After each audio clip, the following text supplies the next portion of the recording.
Hey there, Carrie Clark here with SLP Solution and Speech and Language Kids. Today I'm going to show you how to help a child say a new sound in isolation. So, when a child is having trouble saying a certain sound, it helps to break that sound out and practice it by itself. And that's what we mean by in isolation. So, for example, if the child is having trouble saying cow, let's say they say tow, then we can help them make the k sound by itself like this. We can say, okay, say it like this. K, k. And we can help them practice that sound in isolation. Once they have it in isolation, then we can start using it in words again. But we really need to practice the sound by itself for a while before we're ready to move into words. So I'm going to give you 4 tips today for helping a child say a sound in isolation. So this is just to get that initial part where they are producing that sound for you.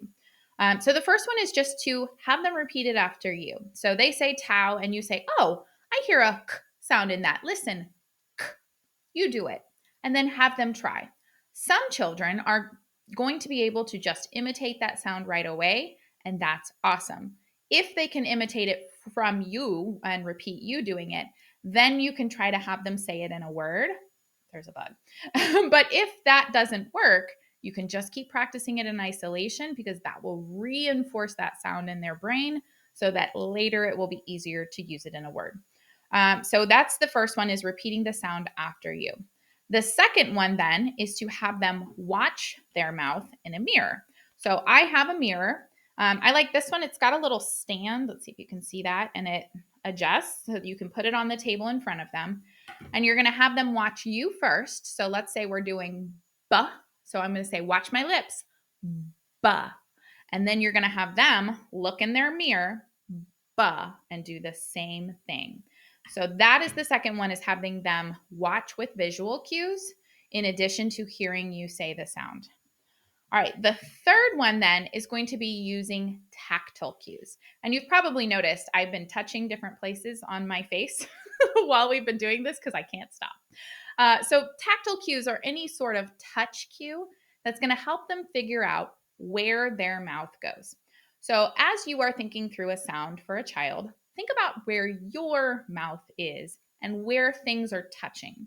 So if you say the k sound right now, k, k, you're going to feel the back of your tongue touch the roof of your mouth all the way at the back. Now say t, t, t. You're going to feel the tip of your tongue touch in the front of your mouth, right behind your front teeth. So we can practice thinking about where that sound is, and then we can give them a tactile cue. So I like to touch back here for k and g, and I like to put my finger right here for p and b, so they understand where those points of tension are going to be. There are other tactile cues you can use, though. Here is a not popsicle stick. That would be for crafts. Tongue depressor is the word. There it is. So this is a tongue depressor. I like to use these for K and G because we want the front, that part of the tongue, to go down and the back of the tongue to go up. But if a child is used to saying t, t, t at the front, we need to kind of get that tongue tip down. So you can do this for the child, or you can have them hold it themselves. Sometimes that's more effective. But you're just going to put this part on the tip of their tongue and then have them say it while you're kind of applying a little bit of pressure. You can also do this with a lollipop, which is way more delicious. All right, so that's one type of tactile cue. Here I have a coffee stirrer straw. So I like to use this one for S. If their tongue is too far forward, you can have them bite just the tip of the straw and then put their tongue tip on the tip of the straw and have them make the S sound like this. And that keeps their tongue inside their mouth instead of saying. So those are just 2 examples. There's lots of tactile cues that you can use to help children produce certain sounds. A speech language pathologist is going to know those tricks and tools and be able to use those. So if you're a parent, definitely find a speech language pathologist near you. But we also have some resources over on Speech and Language Kids where we break it out by sound. So you can click the link below this video and that should take you there. Okay, so that's 3 tactile cues. The fourth one is using other sounds. So sometimes when we put a sound next to a different sound, it makes it easier or harder to say. So, for example, let's say the R sound. The R sound is sometimes easier to say when you put a G first because it gets your tongue back in the back of the mouth and ready for the R. So, grape might be easier than world, where everything's more forward.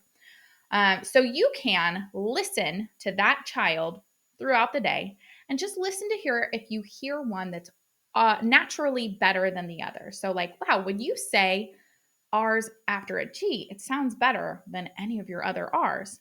So then what you can do is use that sound to help them kind of transition. So you can say, okay, let's say grape. Now let's say grape and hold it out. And then we can say grr. So we add a pause. So they're actually saying the sound separately, but they leave their mouth exactly how it is. So that is using other sounds to facilitate the sound that you want.